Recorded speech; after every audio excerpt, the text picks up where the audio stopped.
When I started making this video, I was thinking about Todd Howard, the current director and executive producer at Bethesda Game Studios, the studio that created Fallout and the Elder Scrolls games, because I wanted to tell you a story about how the studio was founded. But while researching, I realized that Todd Howard joined the studio short after graduating, and I was like, sorry Todd, you're not good enough for this video. So if Todd Howard was not the founder, who would found such a legendary company and never appear on media or in the news? Turns out, the story is pretty amazing. Steve Jobs level of amazing. The story of founding of Bethesda doesn't sound like something that would happen in 2021, because most of the time we have indie game developers who get lucky with a game concept and then their games blows up. Then they buy houses in California and throw parties to heal their depression. That's it. But in case of Bethesda, the story was much more interesting. Meet the one and only Christopher Weaver. He is the founder of Bethesda Softworks, where he was one of the creators and executive producer of the original The Elder Scrolls Arena and Daggerfall. On Wikipedia you can find such a description that he is an American entrepreneur, software developer, scientist, author and educator.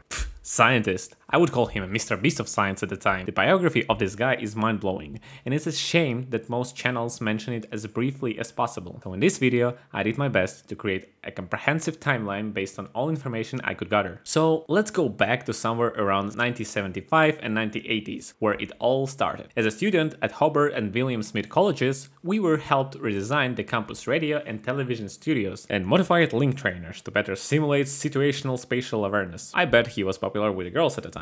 Link trainers are basically the most commonly used flight simulators during World War II. Almost every nation that could go pew-pew trained their pilots using those stuff. Because of this experience, he created IR Technology Enterprises, a company specializing in analog training simulators for aviation. I couldn't find a proof for that other than what we have on Wikipedia. But considering info from LinkedIn, this guy loves to fly, so I guess this is true. After this, Weaver moved to New York for a postgraduate work at Columbia University and got a night job as an assistant director of news at NBC. And I can't even get hired for a night job at McDonald's right now.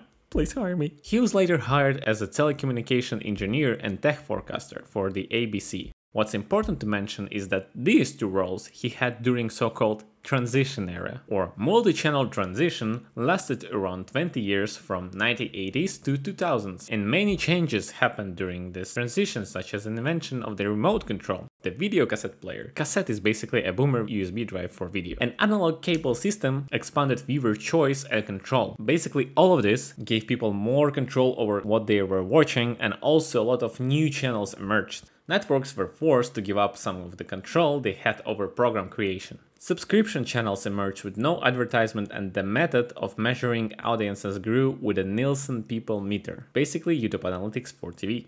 After good work at ABC, he established Office of Science and Technology for the company and received national recognition thanks to his publications. And because of that, he then became vice president at NCTA, and also during that time, he was appointed as a chief engineer to the Congress. Easy. I helped write documents which influenced legislation to break up the telephone monopoly, dealt with international data and satellite issues, and allowed the cable industry to compete more fairly with television broadcasters.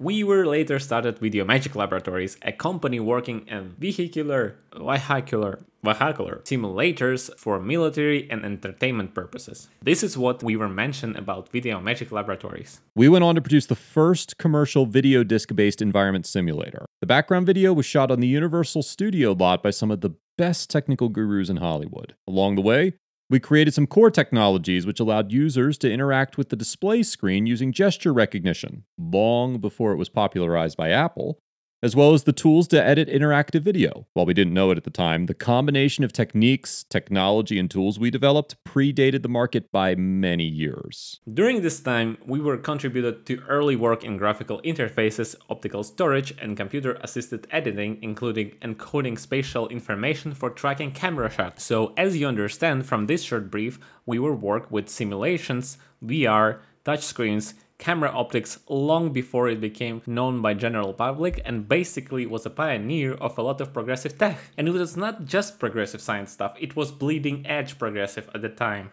After a few years, he left the subcommittee and created Media Technology, which did engineering and media consulting for various Fortune 500, network and government organizations. One of the engineers at Fletcher suggested that the company could expand into the new areas such as video games. Here I found how it was seen from a Fletcher's point of view. In the mid-1980s, an electrical engineer in avid sports fun named Ed Fletcher approached his boss with a simple question. The communication consultancy firm Fletcher worked for had just acquired a Commodore Amiga computer. Could he use it to build a football-themed video game? Christopher Weaver, the company founder and the president, had a background in physics, mechanical engineering, and computer science, but he had spent most of his professional life in broadcast television. He had never played a sports video game before, but he agreed, and months later saw Fletcher's work. But before starting to work on the video game, Fletcher initially demonstrated the games that were in the market at the time, and that was the Weaver's reaction. It was really very boring. He put in the same inputs and got the same outputs, Weaver explains. I said, look, let's build a physics engine bounded by the rules of football and see what it looks like. It'll be a hell of a lot more dynamic. So, as you understand, Christopher was slowly and naturally transitioning from military and broadcast television simulation technologies into the gaming technologies entirely by accident. So what's important to mention is the context. The industry at the time was fleeting. Electronic arts were in the infancy then, and unlike with Videomagic, Weaver didn't write a formal business plan because Bethesda was more of an experiment to prove out his belief that personal computers would be used for entertainment as much as business. And oh boy, was he right. Bethesda was formed as a test to see if Weaver analysis would hold and whether Bethesda could compete in the marketplace. So the story began. Weaver invested around $100,000 that he saved on lunches into the Bethesda, and basically after that he was doing everything in the company. He was investor, he was his boss, he was his secretary, and you can imagine what a fun time he had accusing himself over sexual harassment. And overall, there were only 3 or 4 people at the start of Bethesda. Who were these people? Well, as you already know, that was mainly Ed Fletcher, Christopher Weaver, and Benny Jensen, who's from Denmark and who programmed under the name Julian Lefay, was the second key coder. Julian came to Bethesda from another studio with a reputation as one of Europe's best underground programmers. If I'm credited with giving birth to the Elder Scrolls, then Julian deserves credit as the one who fathered it. Julian is one of the most creative and brilliant programmers I've had the pleasure to work with in all my years in the industry. There were a few other early employees who were mostly administrative, but I consider Ed and Julian linchpins in those early days. They had very different personalities, but each possessed a unique ability to see the larger picture, even as they were immersed in developing the code to create the realization of it. So Gridiron was a game that was a result of cooperative work of Ed Fletcher and Christopher Weaver. During 1 year development of that game, Ed Fletcher and Christopher Weaver were not only creating game, they were also working on the tools that would help to build games in the future. Ed was the main programmer on Gridiron, and initial sales demonstrated that players choose Gridiron as the next generation sports game. It attracted the attention of Electronic Arts, so they asked Bethesda to work together with them on John Madden football game, and also they acquired a distribution rights for the future versions of Gridiron. After a year of helping with John Madden games and seeing no help with Gridiron from EA, Bethesda stopped work on their project and sued EA for $7.3 million, claiming that EA halted the release while incorporating many of its elements into the Madden. The case was resolved out of court. What a brilliant way of using a phrase, keep your enemy close. While the game graphics were primitive, Gridiron pixelated players were modeled of statistics from real-life football stars, giving players different masses and accelerations. Players with larger masses could block and break tackles, but speedier players could beeline to the end zone, adding a never-before-seen layer of reality-based strategy to sport simulators.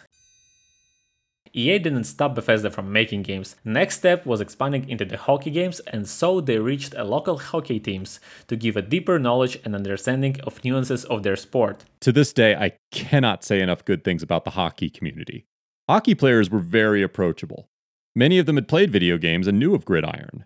Many well-known players such as Larry Murphy and coaches such as Terry Murray gave us a huge amount of their time and counsel. They provided us the opportunity to make our hockey simulation accurate.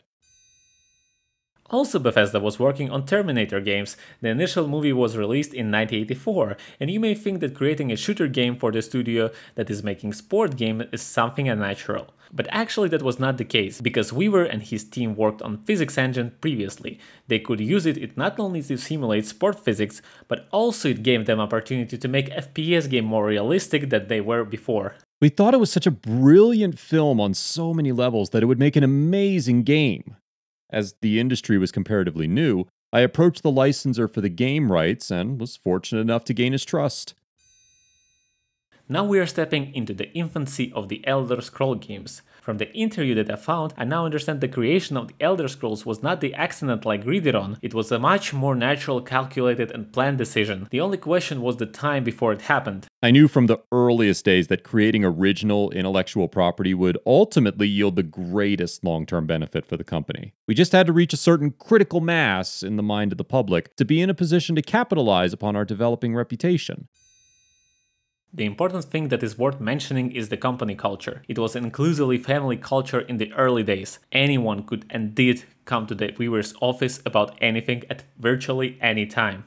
There were no cabals or secrets. We had a very open structure. Everyone mattered. And quite frankly, we were too small to play politics. I never liked office politics anyway. Things that posed personal challenges were aided, absorbed, or shared. I bought cars for people who did not have transportation, helped others get houses by helping with down payments or countersigning their loans, and even helped broker a few marriages. I tried to be as much a friend and counselor as possible. We also had the best health plan we could afford. If the company did well, we all did well. That was a big commitment. Everyone valued the company for going that extra mile. The result was very little turnover. We had a lot of personal commitment going in both directions. That held us together as an us against the world unit. This shows how Weaver cared about people that work in the company, and I think this is very important. Most people will think that Todd Howard was the one who founded it, and they will not even care to look once to check this, while this guy was pouring his soul into the people and into the product with a goal to make something unique and make people feel great while doing so. This is not something common at all. You must have a vision, you must be accountable of everything that you are doing to be able to do so. In the 1984, the first game in the series that defies the company was released, The Elder Scrolls. One of the influences was that many members of senior developers were addicted to classic pen and paper D&D style games, and they thought that the company should attempt to achieve this kind of depth in a computer game. After continuing letters, phone calls, and mail pigeons to Bethesda, 24-year-old boy Todd Howard joined the company in the 1994. His first game development credit for Bethesda was as a producer and designer of the Terminator Future Shock. You have no idea who he is and why I'm mentioning him. Todd Howard is a producer and game director of many The Elder Scrolls games that went after Arena. Right now you can see him at many interviews and presentations where he presents new games that he helped to direct or guided the creative process of making this game. Many people give him all the credits for Bethesda's success, but it's only a part of the truth. Don't forget your rootkits! After Arena release, 2 years passed, and in 1996 Bethesda published Daggerfall. The Elder Scrolls has made everyone who's ever been associated with it proud. Along with naming the series, I was executive producer for the earlier chapters. But in the grand scheme of things, it has been the passionate dedication of the coders, artists, producers, and designers that's made the series the success it's become. The second chapter, Daggerfall, provided the testbed to learn from our previous mistakes and pushed the boundaries to create a pen and paper game for the computer. User feedback was critical to helping us stay focused and improve each release. After Daggerfall, work began on 3 separate projects all at once: Battlespire, Redguard, and Morrowind. Battlespire, originally titled Dungeon of Daggerfall Battlespire, was the first of 3 to be released on December 2nd, 1997. When Morrowind's scope turned out to be too difficult to implement, it was put on hold and its staff were moved to work on the Battlespire and Redguard. Battlespire was repackaged as a standalone game and sold as an Elder Scrolls Legend Battlespire. Overall, Battlespire and the related title The Elder Scrolls Adventures Redguard were both commercial failures. So when the studio was working on 2 titles that didn't have success, it was clear that the company needed some change and more time. Also, I want to mention that even though Redguard and Battlespire were commercial failures, it was great learning ground for everyone in the company. It was a step without which Morrowind might never be as good as it is today. We were so busy trying to grow the business and manage the day-to-day that I did not put a real succession plan together until later in the company's life. In 1999, I started looking for management talent to help grow the business and broaden our administrative structure. About foundation of Zenimax, I want to fully add quotes of Christopher Weaver. The company was reaching a point where people more versed in business skills were needed to be brought in to better manage what was basically a technical organization that sold things. I'm a technologist by training. I saw an explosion of opportunities in media distribution, such as customer interaction and direct purchases through increased website presence, as well as customer service and bulletin boards. I was also convinced that there would be a market for object-oriented cross-platform tools, and we started a few projects to attract those types of customers. But I knew that to really grow, we had to break out of the feast or famine cycle that affects every small seasonal company. To do that, we needed to diversify our product base and attract different types of users. Outside funding provided a necessary cushion to allow development without as much regard for the calendar as before. Quality improves when you have the luxury of being able to concentrate on the job at hand, with a degree of insulation from the financial demands to release a product to feed the monster. So Zenimax was founded as a parent company for Bethesda Softworks, and because new SEO appeared that was able to attract outside funding for the company, after 2 failures developers had time to go all in on Morrowind and developed it without thinking about financial constraints or time constraints. As a result of such a move on the side of Christopher, in 2002 the company finally released Morrowind, and as you know, it was a blast. But there was a price that Weaver had to pay for his decision to bring a new person into the company. When the change happened, he gave up his role as a CEO and stepped down to be a CTO of the company. But it was just the first steps for the new management. Later they intentionally made his life hard enough so he will not be able to continue to work there. And in order to demonstrate how soulless and harsh Zenimax new management was to Weaver, here's some details from court hearing about this case. These agreements, which arose regarding Weaver teaching obligations at Massachusetts Institute of Technology, MIT, and the expenses associated with his teachings, came to a head at the end of September. On Friday, September 28, 2001, Weaver received notice from Miss Jasmine Flores, who worked in the Zenimax Human Resources department, that the company would no longer allow Weaver to teach on a company time. This is ostensibly the trigger that set off the conduct that has the parties before the court today. Imagine helping a company to survive a harsh period of its life only to be bullied by his own corporation and not be allowed to teach anymore. Technically, Altman was the founder of Zenimax, but now you know who worked 10 years prior to that. It was not like Altman in one day birthed 10 years of company reputation and 10 years worth of technology or products. He received all of that legally and pushed out the person who put his soul into the people and ideas. According to information that I have, Weaver still was the main shareholder even after leaving the company, with 31% of shares overall, and the lawsuit was closed outside of court, but still, it's a shame that something like that happened. The founder of a company isn't always the best person to take that company to the next level. I left the day-to-day operations in the summer of 2002. While it was a painful separation, I came to realize that creative companies, like people, go through growth cycles. I was invested in the technology and building cool, new things, which I continued to do at MIT. Altman, as a former banker, was more interested in the finance and profit side of the business. Friction between founders and chief executives is legion. But at the end of the day, only one person gets to fly the plane, or run a company. So, here it is. The story of Christopher Weaver. The first story on the whole YouTube about him. I just want to say thank you for all you did. I grew up playing Morrowind, Oblivion and Skyrim. Even though those games happened after you stopped working in the company, you were there from the beginning, and I want to really appreciate that. I was fascinated by how much history I was able to uncover, and I'm glad that it finally took the form of this video. Now you know how Bethesda was founded.